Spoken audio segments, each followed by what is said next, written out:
Hey, what's up guys? So in this video we will see how to change the language on the Redmi A5.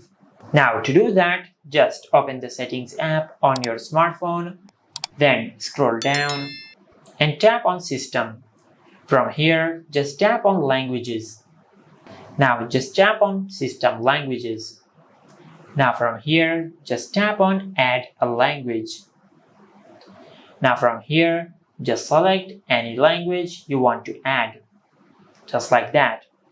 And if you tap on add a language one more time, you can add multiple languages at the same time, just like that.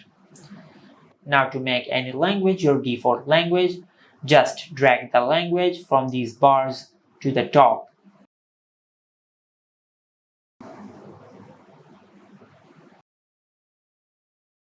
If you go to your home screen, you can see that we have successfully changed the language on our smartphone.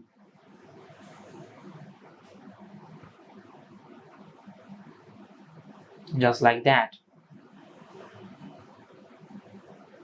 Now to remove any language from this list, just tap on the three dots at the top right of your settings app. Now just tap on delete.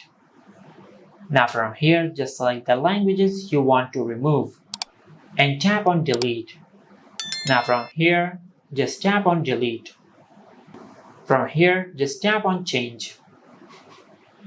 And this is how you can change the language on the Redmi A5. If you found this video helpful, please like the video and subscribe to our channel and hit the bell icon to get notified when we upload a new video.